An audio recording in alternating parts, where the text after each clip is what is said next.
Assalamualaikum warahmatullahi wabarakatuh. Alhamdulillahi haqqa hamdi nahmaduhu wa nasta'inuhu wa nastaghfiruh wa na'udzu billahi min syururi anfusina wa min sayyiati a'malina may yahdihillahu fala mudilla lahu wa may yudlilhu fala hadiyalah. Asyhadu an la ilaha illallah wa asyhadu anna Muhammadan abduhu wa rasuluh. Allahumma sholli ala Muhammad wa ala ali Muhammad. Subhanaka la ilma lana illa ma 'allamtana innaka antal alimul hakim. Rabbi shrah li sadri wa yassir li amri wahlul 'uqdatam min lisani yafqahu qawli. Amma ba'd. Bapak Ibu sedaya, tentu yang pertama kita bersyukur kepada Allah atas semua titipan nikmat dari Allah untuk kita. Ingat Bapak Ibu semuanya, sekecil apapun nikmat yang Allah titipkan kepada kita harus menjadi penegak ibadah kepada Allah Subhanahu wa taala. Karena sejatinya Allah bekalkan kepada kita apapun bentuk nikmat itu agar kita semakin dekat kepada Allah Subhanahu wa taala, yang artinya semakin dekat kepada surganya Allah Subhanahu wa taala. Terlebih kita semua rata-rata sudah di atas 40 tahun, yang artinya sudah tua menurut Al-Qur'an. Kalau sudah 40 tahun berarti sudah tua menurut Al-Quran. Maka sering saya katakan sebagian kita sudah isya, sudah waktunya sudah sangat tipis, sudah sangat tipis untuk kita memperbanyak ibadah. Maka sekali lagi, apapun bentuk nikmat, sekecil apapun mungkin yang tidak terlihat oleh sebagian orang, sebagai orang yang ngaji harus bisa mengurai itu, melihat itu, sehingga bisa menjadi bagian penegak ibadah kita kepada Allah Subhanahu wa taala. Karena tujuan kita diciptakan tidak lain kecuali untuk ibadah saja. Wa ma khalaqatul jinna wal insa illa liya'budun. Surah Ad-Dariyat surah ke-51 ayat 56. Yang seperti ini harus diingat-ingat terus setiap waktu, sehingga insya Allah hidup kita efektif. Kalau sudah tua kok masih deket-deket maksiat, ya ciloko. Maksiat artinya apa dulu? Maksiat apa artinya? Menjauhi perintah, mendekati larangan. Menjauhi perintah, mendekati larangan, apalagi melakukannya. Maka sekali lagi, pagi ini saya coba mengingatkan, kita sudah berjalan sekian waktu tentang sholat. Kita harus ingat betul visi misi kita belajar sholat itu apa, yaitu tanha anil fahsya'i wal munkar. Maka yang seperti ini harus terus-terusan diinstal buat diri kita. Saya ada jamaah yang dia mengatakan, saya itu bodoh Ustadz. Yang bodoh, merasa bodoh itu justru saya lihat yang paling efektif belajarnya, Masya Allah. Dia yang saya katakan dari sekian jamaah yang paling banyak praktek. Kalau ada bacaan doa WA ke saya, Ustadz yang tadi doanya Pak, saya tuh nggak bisa ngapal kalau nggak dipandu. Nanti kalau ketemu, Ustadz saya mau setoran doa yang kemarin, Masya Allah. Jadi karena dia mengatakan saya tuh merasa bodoh Ustadz, makanya saya pokoknya ya belajar beginilah caranya. Tapi Masya Allah, beliau termasuk yang paling banyak saya lihat mempraktekkan dengan kelembutan hati. Contoh, saya katakan, jenengan kok kalau saya WA lama sekali bukannya? Iya Ustadz, sejak saya ngaji dengan jenengan, saya takut pegang HP katanya. Kenapa? Saya takut kehilangan waktu. Jadi dia bilang, saya pegang HP itu jarang-jarang banget. Karena begitu pegang HP, buka WA, buka video, itu waktu habis setengah jam. Terus pikir saya bagaimana? Masya Allah. Ini justru yang saya katakan, ini orang yang cara berpikirnya sederhana tapi praktek betul. Kalau orang Cilacap bilang bodoh nganggo, paham Bapak Ibu? Wong bodoh nih nganggo, sidik ilmune tapi teramalkan, efektif. Sebagian kita mengumpulkan banyak ilmu, sedikit yang diamalkan. Nah, ini bahaya kan.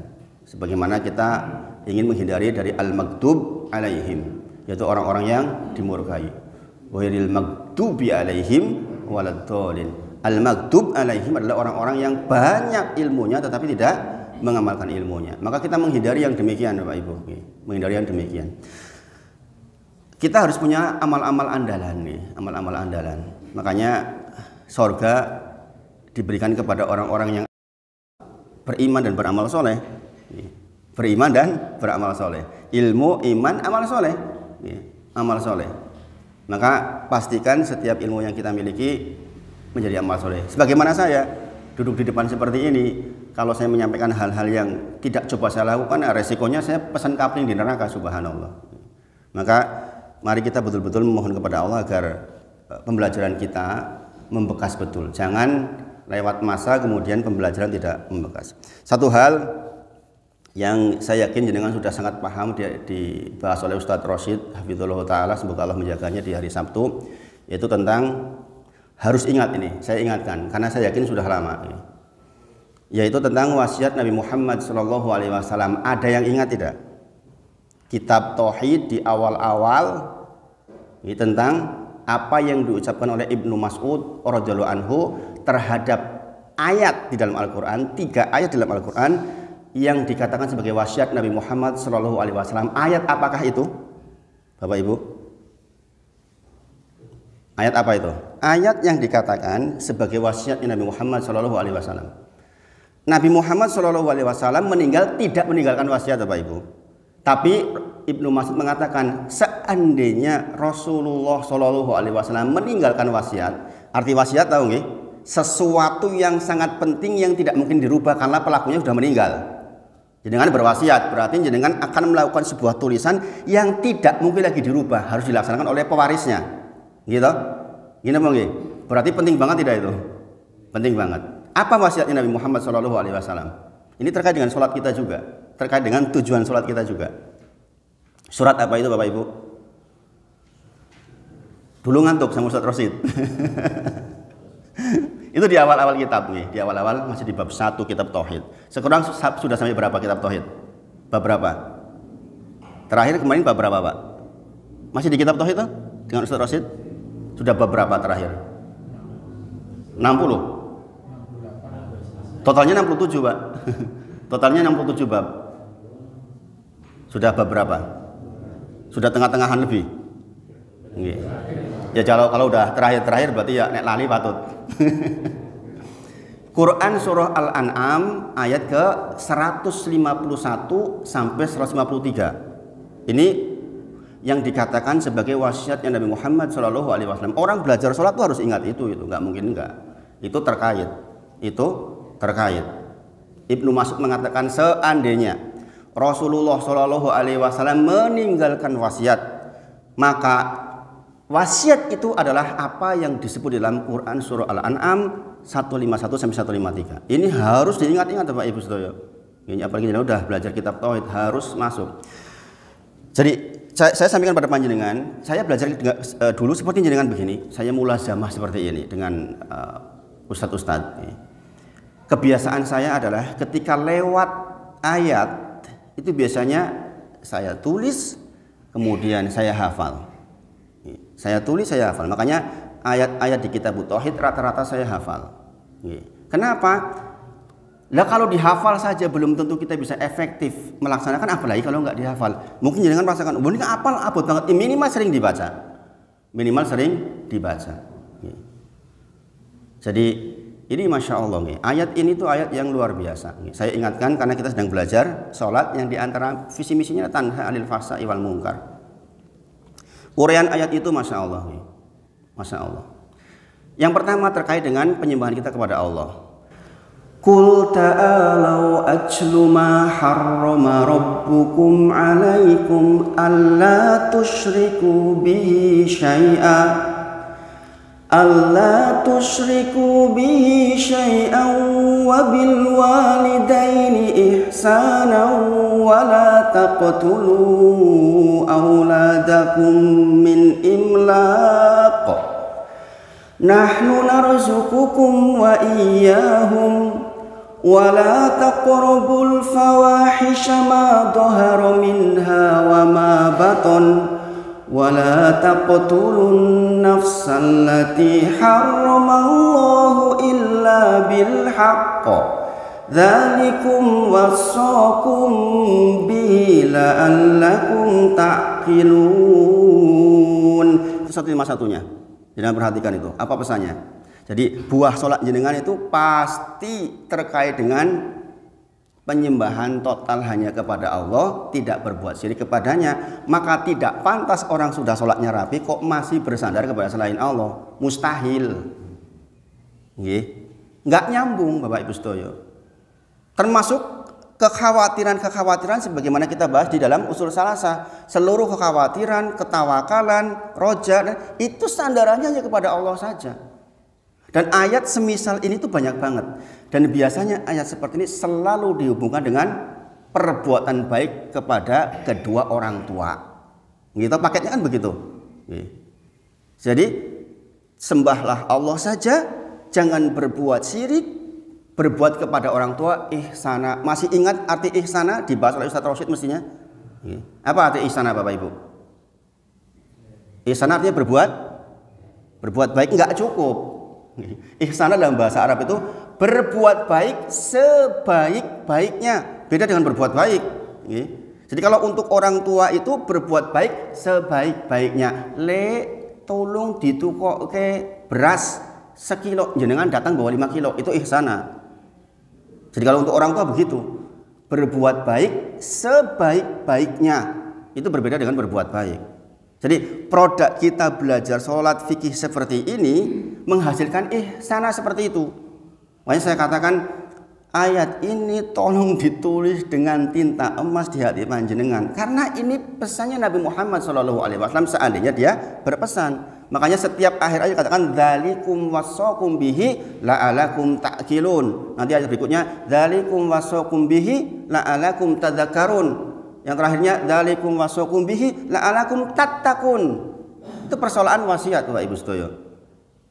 Maka sekali lagi yang seperti ini itu harus dikait-kaitkan terus. Jangan bablas terus belajar sineng burilang. Ini masalah ini. Jadi dengan belajar tarik ke belakang, belajar tarik ke belakang begitu. Mending lambat tapi ngefek daripada cepet tapi nggak ngefek. Ini kita udah berjalan sampai duduk di antara dua sujud. Saya katakan itu bagian yang sangat penting. Maka tarik ke belakang lagi. Ini udah paham belum? Tarik ke belakang lagi. Pelajaran apa yang diambil sejak takbiratul ihram? Ini kita belum belajar tentang sunahnya secara dalam. Yang seperti ini harus diperhatikan betul.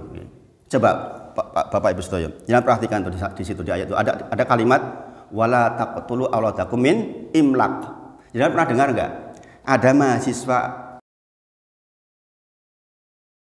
cerdas banget atau berarti bapak ibunya dokter dua-duanya. Ini berita beberapa tahun yang lalu nih. Kemudian tertulislah di dalam surat di atas kasurnya, kami memilih meninggal dunia karena khawatir terhadap tidak bahagianya anak-anak kami. Suaminya pulang sudah mati semua anaknya. Kalimat seperti ini, wala taqtulu auladakum min imlaq. Jangan kau bunuh anak-anakmu karena kemiskinan. Maka Bapak Ibu sedaya, kalau jenengan kebetulan longgar, punya anak, punya menantu, perhatikan juga tuh bagaimana ekonominya. Punya anak 5, mungkin satu ini berhasil, mungkin yang ini enggak. Ini berat buat dia ini. Kalau yang 4 berhasil, yang satu enggak, ya berat banget ini Bapak Ibu sedaya. Ini bisa bunuh diri nih kalau enggak diperhatikan sama jenengan. Ketika ditanyakan ke orang tuanya, ini komunikasinya dengan orang tuanya enggak baik ini. Kurang apa cerdasnya? Bayangin. Makanya saya katakan ini bisa jatuh kepada siapa saja. Makanya kalimat wala taqtulu auladakum min imlaq ini perhatian buat kita yang belajar sholat. Artinya kita itu harus sensitif kepada minimal orang terdekat kita. Jangan sampai ada orang terdekat kita itu susah, Bapak Ibu. Demi Allah Bapak Ibu. Saya menyampaikan seperti ini mungkin memang takdir Allah saya harus mengalami. Saya berulang kali saya sampaikan, saya dulu di properti longgar-longgar lah uang. Kemudian ketika hijrah, kadang-kadang merasakan betul suasana di mana sempitnya luar biasa. Andai bukan kena rahmat Allah, mungkin kayak yang orang ITB itu. Iya Bapak Ibu. Jadi bahaya nih orang-orang yang tadinya apalagi tadinya maju, sukses kemudian harus turun. Mungkin standarisasi orang ini berbeda dengan standar orang umum. Sebagian orang mengatakan miskin seperti itu biasa saja, kurang makan biasa saja. Tapi bagi dia yang biasa cukup ini masalah, Bapak Ibu. Makanya sekali lagi hal-hal seperti ini itu harus dengan perhatikan setelah belajar sholat. Nggak mungkin nggak, itu tidak terlepas terikat. Wala taqtulu auladakum min imlaq. Ini Allah yang berfirman. Berarti akan sangat mungkin ada orang-orang yang sampai ingin bunuh diri beserta anak-anaknya gara-gara kemiskinan. Nah, kita harus sensitif di situ. Jangan sampai lingkungan kita susah, sementara kita enak-enak kan, subhanallah. Lantas kita tujuan belajar kita sholat ngapain? Wala taqtulu auladakum min imlaq. Kata Allah, nahnu narzuqukum wa iyyahum. Sesungguhnya kamilah Allah. Di sini pakai nahnu berarti Allah menunjukkan kehormatan keagungannya. Bukan nahnu itu berarti banyak ya. Bahwa Allah lah yang akan berikan kepada dia, anak-anak kita dan kalian untuk makanannya. Jangan dikhawatirkan maksudnya. Tapi situasi seperti itu perintah buat kita untuk peduli ke lingkungan sebenarnya. Maka nggak masuk akal orang-orang yang belajar sholat hanya rajin ke masjid saja sementara tidak aktif di lingkungan, itu mustahil, nggak mungkin, nggak bisa. Jadi harus selaras antara jenengan beribadah kepada Allah dan bagaimana ke lingkungan. Ingat hadis tentang pemuda masuk surga, empat-empatnya terkait dengan pertolongan kepada orang lain. Gini apa nggih? Masih ingat toh? Masih ingat nggih? Bahwa hadis terkait dengan pemuda orang masuk surga, empat-empatnya persoalan pertolongan ke orang lain. Di situ tidak dibahas jenengan menyembah kepada Allah loh di situ. Artinya Pak, memang menyembah kepada Allah itu harus berefek ke kanan kiri, tidak mungkin tidak. Kemudian wala taqrabul fawahisa ma tuhharu minha wa ma baton. Jangan berbuat atau mendekati maksiat. Wala taqrabu fawahisa al-fahisa. Fahisah itu perbuatan maksiat. Makanya di sini diingatkan, salat tanha anil fahsai wal munkar. Di sini disebutkan memang wasiatnya Nabi Muhammad SAW di antaranya adalah jangan mendekati maksiat, Bapak Ibu sedaya.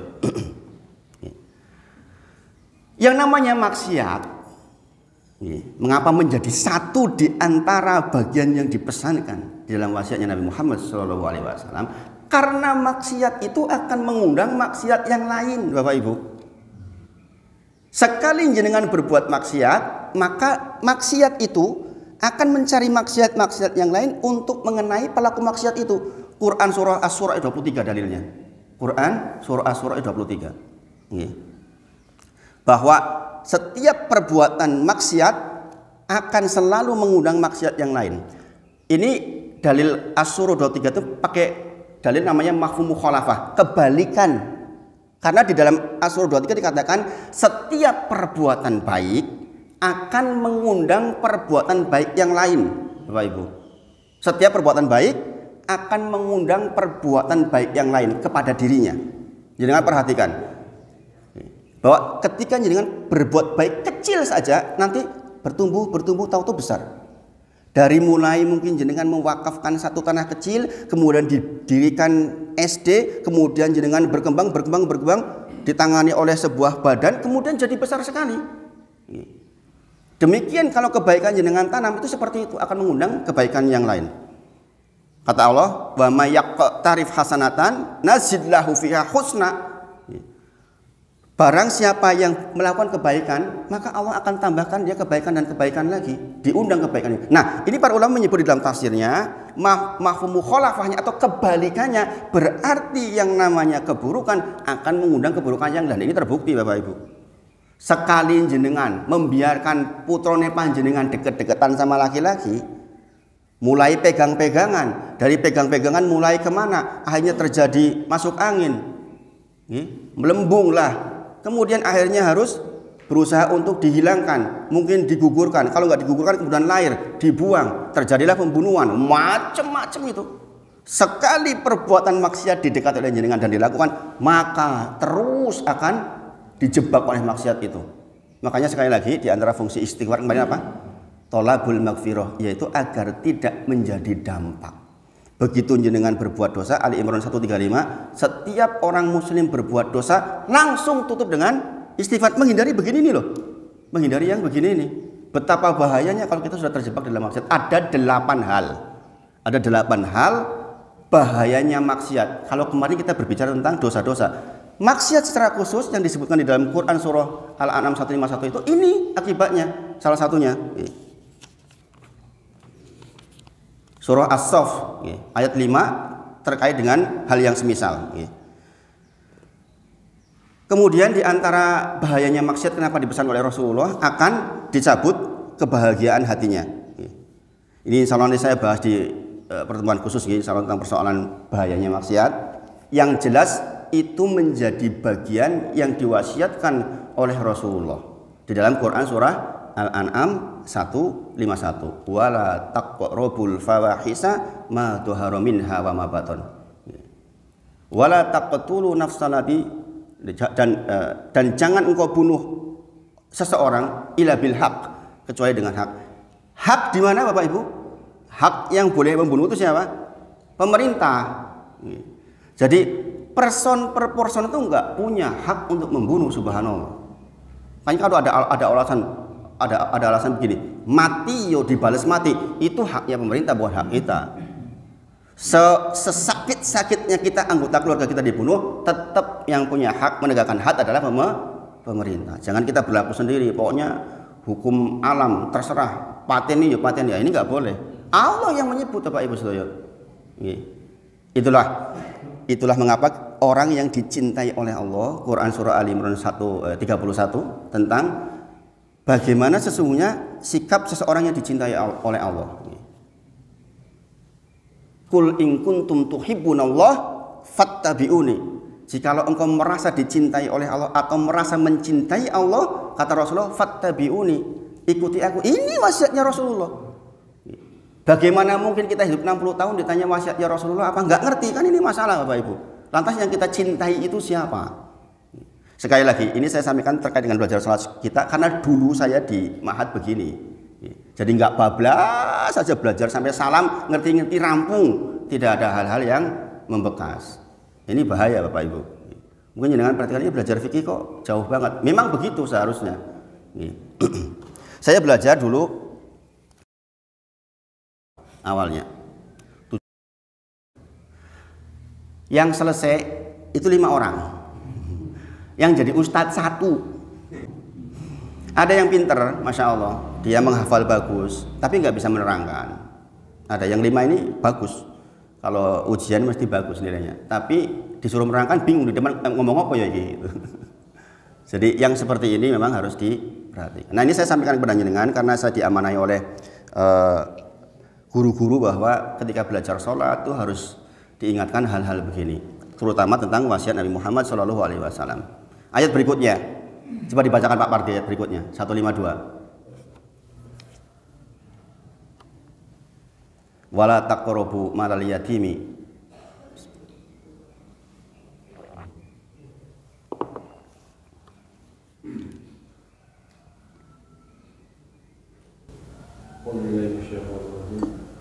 ولا تقربوا مال اليتيم إلا بالتي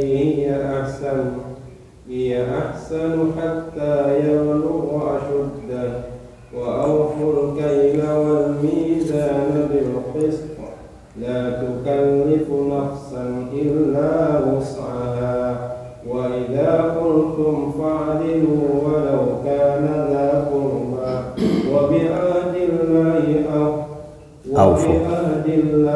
أوفوا ذلكم وصاكم به لعلكم تذكرون. Dibaca artinya Pak, dibaca artinya Pak.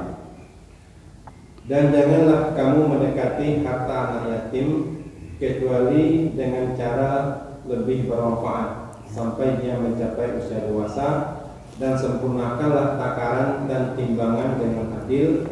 Kami tidak membebani seseorang melainkan menurut kesanggupannya. Apabila kamu berbicara, bicaralah sejujurnya sekalipun dia kerabatmu, dan penuhilah janji Allah. Demikianlah dia Allah memerintahkan kepadamu agar kamu ingat. Masya Allah, itu yang dengarkan pesan Rasulullah itu. Makanya dikatakan dzalikum wassakum la'alakum tadzakarun, agar kalian mengingat. Apa pembahasannya? Pembahasannya saya ulang ya, Ibu mungkin nggak dengar. Wala taqrabu malal yatimi illa billati hiya ahsanu hatta yablugha ashuddah wa awful kayla wal mizana bil qist la nukallifu nafsan illa wus'aha wa idza qultum fa'dilu walau kana dza qurba wa bi ahdillahi awfu dzalikum wassakum bihi la'allakum tadhakkarun. Dzalikum wassakum bihi la'allakum tadhakkarun, agar kalian mengingat. Itu persoalan apa? Wala taqrabu malal yatimi illa billati hiya ahsanu. Jangan dekati harta anak yatim kecuali jenengan mendekatinya dengan cara yang lebih memberi manfaat. Maksudnya bagaimana? Ini hati-hati Bapak Ibu.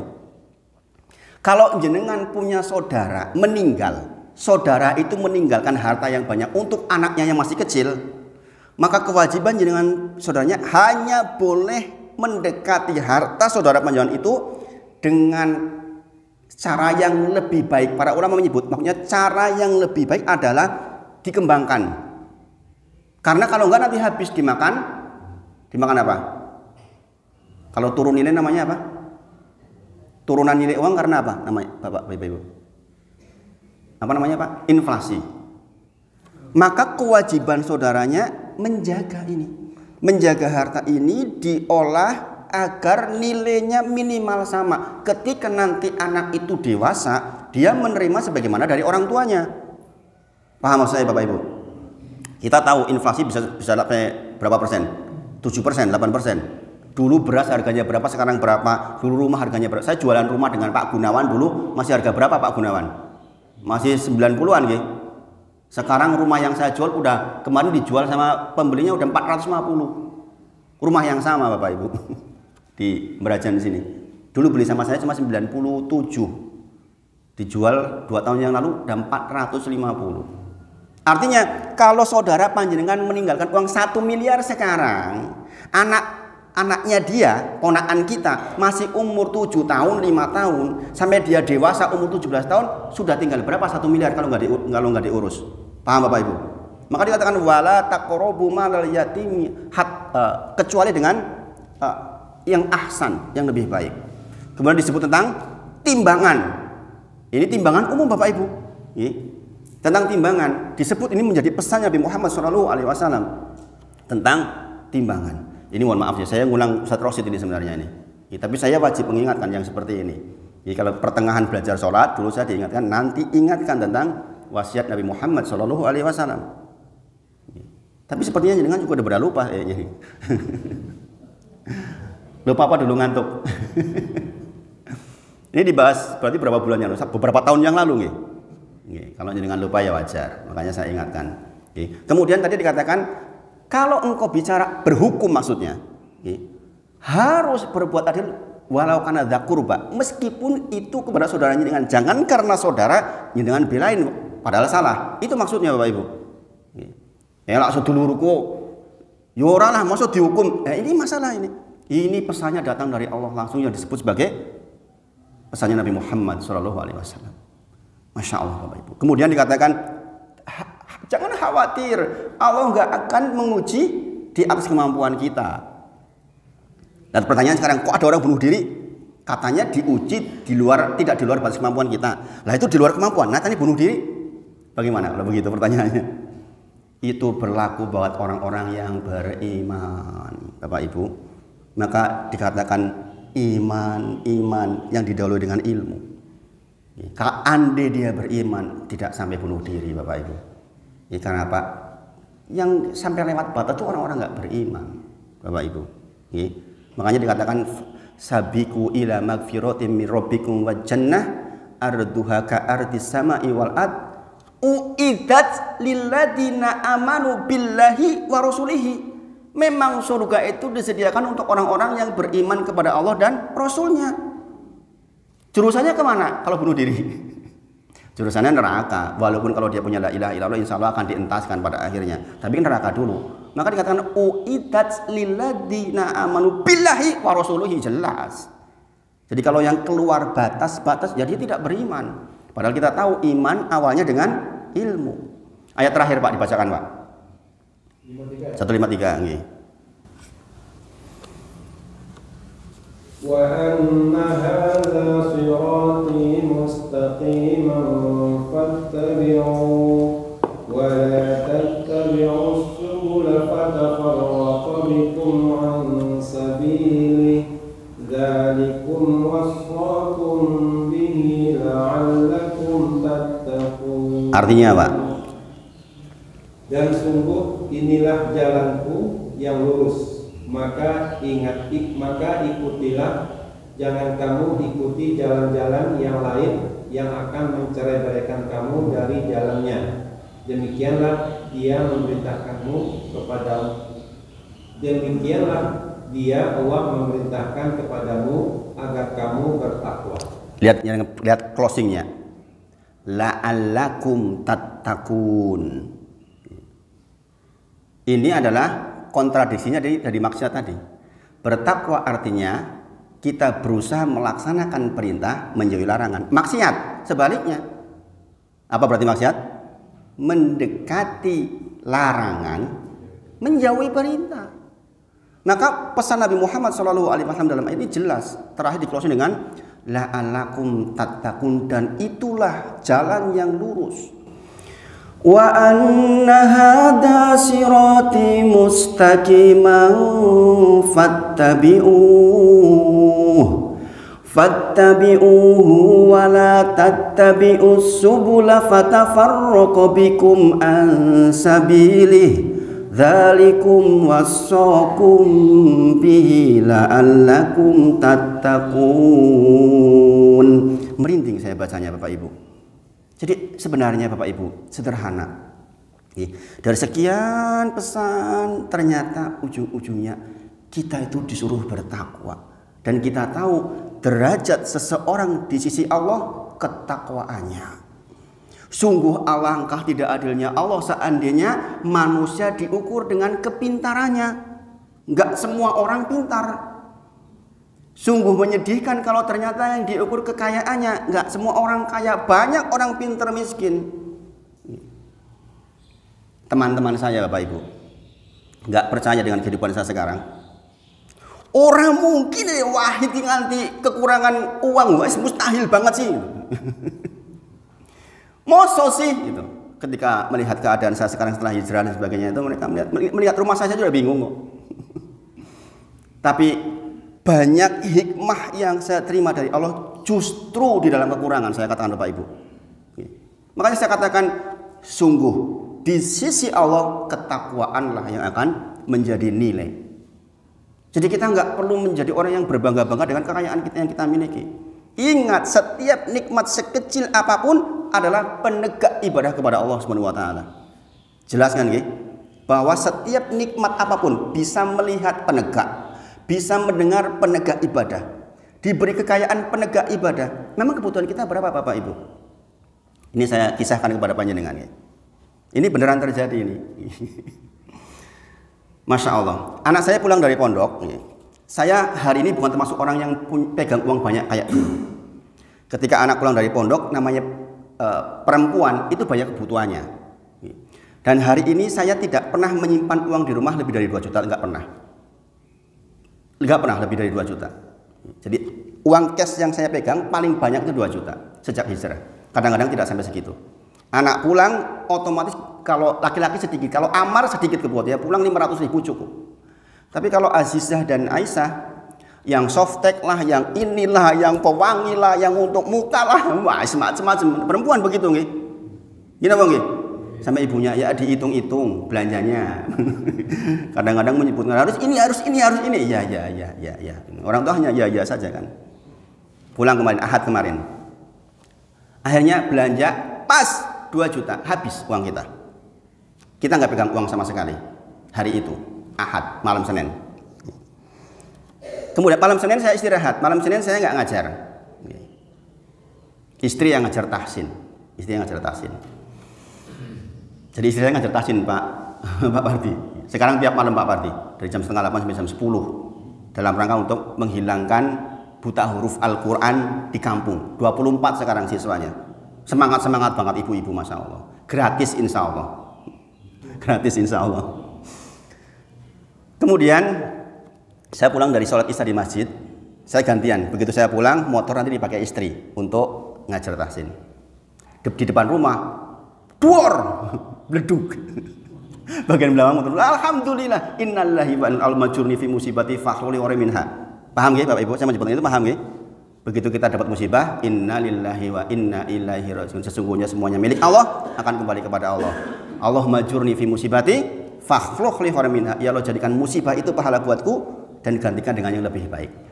Kan begitu. Ini doanya siapa? Doanya Ummu Salamah. Ketika Ummu Salamah ditinggal oleh Abu Salamah, meninggal dunia di dalam perang. Abu Salamah kita tahu sahabat utama.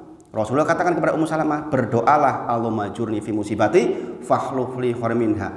Minta ganti yang lebih baik, sambil mikir Ummu Salamah, lah sing lebih apik dari Abu Salamah ki sopo? Saya suruh nikah sama siapa maksudnya? Opo yono tuh orang lebih baik dari Abu Salamah, itu maksudnya. Kemudian turun ayat khusus tentang perintah Nabi Muhammad dari Allah untuk menikahi Ummu Salamah, salah satu istri Rasulullah. Jadi kalimat Allahumma jurni fi musibati fakhluf li khairan minha itu beneran Bapak Ibu. Ya Allah, jadikan musibah apapun, sandal jepit termasuk potol, kata para ulama disebutkan, maka sahabat berdoa Allahumma jurni fi musibati fakhluf li khairan minha. Saya akhirnya berdoa seperti itu. Saya pulang, Bun, ini ban bocor. Bukan cuma bocor, meledak. Karena sobek ternyata. Ini saya sampai ke bengkel ditanyain hari berikutnya ke bengkel, Ustadz, kalau sudah ada rambut-rambut satu kelihatan segera ganti, kalau enggak bahaya. Saya kurang perhatian itu, ilmu lagi itu, masya Allah. Saya berdoa saya bilang, yuk kita berdoa al-majuni fi musibati fakhlun minha. Gak pegang uang toh kita nggak pegang uang, sudah habis uang hari itu. Berarti besok pagi saya harus benerin pakai apa ini? Oh, nggak ada uangnya. Saya nanya ke bengkel, sekitar 300.000 habisnya. Hari itu juga, Ahad itu, karena saya muter-muter, bensin di mobil habis total. Ini benar-benar kejadian Bapak Ibu. Padahal saya harus ngajar malamnya di Sorosutan. Ini gimana saya berangkat ke sana? Dah pulang dari ngajar, istri saya dikasih amplop. Sebelumnya nggak pernah dikasih amplop. Ini karena ada 3 orang dosen mungkin malu diajari nggak ngasih sesuatu mungkin. Ada 3 orang dosen. Sebelumnya masyarakat biasa. Ini peserta baru ngasih amplop. Berapa nilai uangnya? 400.000. Ini saya ceritakan jenengan ini kisah ini 400.000. 300.000 untuk ganti ban, 100.000 untuk beli bensin. Cukup. Jadi saya katakan Bapak Ibu, bukan persoalan nilai. Kami sudah berbahagia dengan itu. Padahal dulu kami pegang uang miliaran. Dulu nggak sebahagia sekarang. Bahkan nilai uang 400.000 itu bisa menjadi sangat bermanfaat. Itu yang saya katakan, pemudah masuk surga itu terkait dengan pertolongan orang lain. Karena kalau jenengan menolong orang lain itu bisa jadi itu menjadi manfaat yang sangat banyak. Kayak itu tadi, saya jadi bisa ngajar lagi, Masya Allah. Bapak Ibu, ini hal seperti ini karena apa? La'alakum tattaqun. Bentuk dari orang-orang bertakwa itu begitu. Kepada Allahnya makin baik, ke kanan kiri makin baik. Seandainya saya tidak dibuat oleh Allah seperti ini, mungkin saya nggak tahu yang seperti ini. Saya nggak akan sensitif terhadap kesusahan. Apa tuh maksud tadi ayat tadi? Mungkin saya nggak paham. Dengan kejadian seperti ini saya jadi paham. Saya pernah pegang uang sangat banyak. Sisi lain, oh ternyata memang orang tuh banyak sekali yang butuh. Ya. Hal-hal seperti ini harus menjadi bagian pelajaran kita di dalam sholat kita, Bapak Ibu. Di dalam sholat kita, setiap belajar sholat, ingat-ingat kembali ke situ. Hal-hal seperti ini. Jangan menjadi orang yang sudah rajin sholat kok senyum saja susah. Ini masalah besar. Ini masalah besar. Jam berapa? 5:30. Bapak Ibu saudara, kita lanjutkan pelajaran sholat kita. Mudah-mudahan yang ini diingat-ingat, ditulis di tinta emas. Jadi nanti di rumah baca-baca tafsir dari Quran surah Al-An'am 151 sampai 153. Insya Allah ini hanya mengulang apa yang disampaikan Ustaz Rosyid, mohon maaf, tapi saya yakin jenengan sebagian lupa. Gini bang, ibu-ibu lupa enggak? Ndeben malah kita urung tahu krungu, repot lagi. Itu di awal-awal nih. Kita kemarin sudah sampai duduk di antara 2 sujud, kita sudah bahas lebih dalam tentang itu, termasuk tentang Rabbik firli, sudah mendalam insya Allah. Tolong itu diingat-ingat. Di setiap waktu jenengan jangan sampai duduk bengong tanpa istighfar, karena itu adalah konten dari sholat kita dari awal sampai akhirnya isinya memang permintaan ampun kepada Allah Subhanahu wa taala. Jadi harus langsung dipraktekkan. Jangan sampai jenengan duduk tanpa komat kamit istighfar dan yang semisal itu. Pokoknya banyakin istighfar. Kemudian Rasulullah menyampaikan summa yasjudu asaniyata kal ula. Kemudian setelah duduk di antara dua sujud, maka sujudlah sebagaimana sujud pertama. Ingat-ingat 7 syarat. Kata-kata kal ula berarti sujud iki ya padha karo sujud pertama. Apa syaratnya? 7. Jangan lupa ini. Syaratnya 7. Di antaranya yang paling diingat adalah sujud dengan 7 anggota badan. Jangan sampai kaki ngangkat. Ora apa-apa, berarti 5. Nah, bukan 7 namanya. Di antara syarat sujud adalah dengan 7 anggota badan. Kemudian watahammulu bi ra'sihi, masih ingat? Watahammulu bi ra'sihi artinya apa? Kalau sujud dahinya yo nempel betul. Watahammulu bi ra'sihi berarti kalau ada kapas seperti ini di tempat sujud kita, kapasnya lempes, itu namanya nempel, bukan ngambang, bukan tul, tapi gitu. Paham ya? Itu juga syarat sujud kita yang 7. Dan yang sudah kita pelajari. Dibuka-buka lagi. Saya yakin jenengan kalau nggak buka-buka lagi lupa kok. Jangan kok jenengan saya juga kalau nggak buka-buka lagi lupa. Maka harus dibuka lagi. Kemudian summa yanhadu mukabbiran ala suduri qaddamaihi. Kemudian lalu bangkit dari sujud kedua sambil bertakbir dan bangkit dengan bertumpu kepada kedua telapak kakinya. Ini nanti kita bahas maksudnya bagaimana. Kemudian wa yusolli raq'ata asaniyata kal ula summa yajlisu li tasyahudi awal. Al awwali. Jadi kemudian jenengan bangkit setelah sujud kedua ke rakaat berikutnya, melaksanakan sholat sebagaimana rakaat sebelumnya, kemudian turun, kemudian jenengan tasyahud awal. Ini sebenarnya yang mengulang, tapi ini penting. Nah, kemudian di antara jenengan rakaat pertama ke rakaat kedua, ketika tidak tasyahud, maka ada syariat terkait dengan duduk istirahat. Nah, kita bahas sedikit tentang duduk istirahat. Jenengan terbiasa duduk istirahat napa mboten? Apa langsung saja? Dua-duanya disyariatkan. Dua-duanya disyariatkan. Baik yang duduk istirahat dulu maupun yang langsung, dua-duanya ada panduannya. Kata Imam Nawawi, ketika bangkit dari rakaat kedua dilakukan bertumpu pada tangan, begitu juga ketika bangkit dari tasyahud pertama. Kemudian sebagian pendapat itu tidak pakai duduk istirahat kecuali bagi orang yang memerlukan. Ini kebanyakan pendapat di mazhab Syafi'i. Adapun Syekh Utsaimin dari kebanyakan dari ulama-ulama Arab Saudi termasuk yang menyarankan untuk selalu duduk istirahat. Bagaimana duduknya? Duduknya iftiros seperti duduk di antara dua sujud. Berapa lamanya? Sebentar saja tapi sempurna duduk. Paham ya? Sempurna duduk berarti ada tumak nina sebentar. Cek, baru kemudian bangkit. Kemudian kapan kita takbir intikal mengucapkan Allahu Akbar? Apakah ketika bangun dari sujud ke duduknya itu, duduk istirahat, atau dari duduk istirahat ke atas? Yang benar adalah dari duduk istirahat ke atas. Begitu bangun ke duduk istirahat itu nggak ada takbir intikal, nggak Allahu Akbar terus meneng, bukan. Kalau dengan Allahu Akbar berarti ke atas langsung. Duduk istirahat baru kemudian Allahu Akbar. Paham ya? Jadi bagi yang memilih mau duduk istirahat, takbir intiqalnya setelah duduk istirahat. Tapi kalau jenengan memilih untuk langsung saja, jenengan langsung takbir intiqal. Saya bagaimana prakteknya? Kadang saya istirahat, kadang langsung.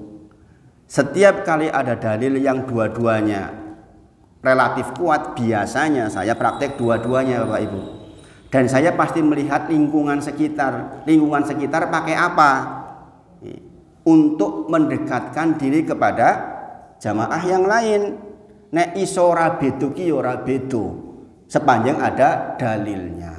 Jangan udah jelas-jelas dalilnya sama-sama kuat, bedone ini masalah. Ini di antara apalagi seperti saya yang pengajar itu penting. Kadang-kadang sholatnya pengajar tuh dilihat, wah Ustadz sholatnya kayak gitu, wah beda ya kalau Ustadz. Nah ini kadang-kadang jadi masalah. Sebagaimana saya terangkan kepada panjenengan, seandainya saya ngimami sholat Jumat pakai duduk iftiros, mbok menawa jenengan mungkin do protes atau minimal batin iki Ustadz salah po yo, urung rampung po 4 rakaat po kan gitu. Apalagi di Cilacap tempat saya yang semuanya hampir 99% NU yang duduk kalau 2 rakaat itu pasti pakai tawaruk, duduk tahiyat akhir. Walaupun saya tahu yang lebih kuat sebenarnya iftiros. Kalau untuk 2 rakaat sebenarnya yang lebih kuat kalau ditimbang dalil itu iftiros. Tapi yang tawaruk pun insya Allah kuat. Setidaknya kita tahu siapa yang praktekkan, kita sudah bahas. Di madzhab Syafi'i sebagian besar pakai duduk tawaruk. Ustadz Abdul Tuasikal kalau jangan kenal termasuk yang pilih tawaruk. Sampai pernah diundang oleh asatidz yang lain, kok memilih tawaruk gitu. Kita tahu ya Ustadz Abdul Tuasikal juga pengetahuannya sangat luas, webnya juga sangat masyhur gitu. Tapi beliau termasuk yang memilih tawaruk. Jadi jangan disoal. Kemudian, jadi sekali lagi kita sujud sebagaimana sujud pertama. Ingat-ingat kata-kata kal ula berarti ya jangan ingat lagi seluruh aturan sujud yang sudah kita pelajari. Jangan sampai menyelisihi apa yang sudah dipelajari. Kemudian duduk istirahat, kemudian bangkit, kemudian turun dan tasyahud awal. Nah sekarang Bapak Ibu sedaya, tolong PR-nya bacaan tasyahud awal dan tasyahud akhir tolong jenengan baca ulang sambil lihat tulisan Arabnya. Sambil lihat tulisan Arabnya. Jangan mengandalkan hafalan dulu. Karena apa? Jumlahnya banyak, tasdidnya di dalam tasyahud. Kalau jenengan, ini karena apa? Karena ini adalah rukun qauliyah. Rukun qauliyah ada berapa? 5. Apa saja? Takbiratul ihram, surat Al-Fatihah, terus tasyahud, sami Allah itu wajib Pak. Tasyahud akhir, bacaan tasyahud akhir, kemudian sholawat kepada Nabi dan salam. Berarti yang 5 ini jenengan nggak boleh keliru sedikit pun di dalam bacaannya. Paham Bapak Ibu? Sebagaimana kita belajar Al-Fatihah, jangan alhamdulillah tapi alhamdulillah. Kita tahu nih aturannya, di antara lahan jali kekeliruan yang bisa berpotensi membatalkan sholat adalah kekeliruan besar, yaitu lahan jali. Seperti alhamdulillah menjadi alhamdulillah. Ini lahan jali. Di madzhab Syafi'i batal yang seperti itu. Maka di antara lahan jali adalah kehilangan satu huruf. Seperti kita pelajari iyyaka na'budu menjadi iyyaka na'budu. Nah, sekarang di tasyahud. Jenengan lihat lagi di tasyahud bacanya udah bener belum? At-tahiyya atau at-tahiyya. Ini harus dilihat. Kalau jenengan nggak membiasakan melihat nanti di mana tasdid kehilangan, Bapak Ibu. Kehilangan satu tasdid berarti kehilangan satu huruf, karena tasdid itu artinya huruf double, Bapak Ibu. Maka bacaan tasyahud harus dilihat lagi, ta atta bukan ata. Ini diperhatikan Bapak Ibu. Kalau jenengan baca atahiyatun, ini jelas keliru Bapak Ibu, jelas keliru karena di situ ada tasdid atta ta tasdid ya tasdid attahiyya bukan atahiyya. Atahiyya dengan attahiyya beda enggak? Beda Bapak Ibu. Maka saya sarankan, tidak mungkin saya ajarkan di sini satu persatu, jenengan nanti di rumah baca lagi Arabnya. Kalau ada tulisan Indonesianya juga bisa, yang tulisannya benar tapi kalau tasdid ya double betul. Nah itu dibaca ulang karena ini salah satu rukun qauliyah yang hukumnya sama dengan bacaan di Al-Fatihah Bapak Ibu. Saya sering melihat ketika dites beneran keliru bacaannya. Wa sholawatu padahal was Di situ ada sod, ada tasdidnya. Waso dengan waso. Kan beda Bapak Ibu. Waso dengan waso. Beda nggak? Beda. Maka PR jenengan nanti setelah pulang buka lagi. Kita sudah masuk ke tasyahud. Intinya bahwa tolong buka ulang lagi tentang bacaan tasyahud karena kehilangan satu huruf berarti lahan jali. Nah nanti jangan sekali lagi sekarang mudah insya Allah untuk mencari referensi, dibuka latihan. Nanti jangan setorkan kepada putra jenengan udah bener belum bacanya, karena anak-anak kita insya Allah udah belajar TPQ insya Allah pada bagus bacaannya. Jadi sekali lagi contohnya saya katakan at-tahiyya bukan atahiyya. Seperti iyaka bukan iyaka. Ini saya kira itu yang sampaikan pagi ini, mudah-mudahan bermanfaat dan PR-nya dikerjakan betul di rumah untuk bacaan-bacaan. Semoga Allah mudahkan kita semua dan mendapatkan manfaat yang besar dari kegiatan belajar kita. Adapun yang kitab ini nanti lain waktu lagi supaya kebagi-bagi waktunya insya Allah. Mudah-mudahan bermanfaat. Kita tutup dengan kafaratul majelis. Subhanakallahumma wa bihamdika asyhadu alla ilaha illa anta astaghfiruka wa atubu ilaik wa akhiru da'wana alhamdulillahirabbil alamin. Assalamualaikum warahmatullahi wabarakatuh. Kalau ada 1-2 pertanyaan monggo.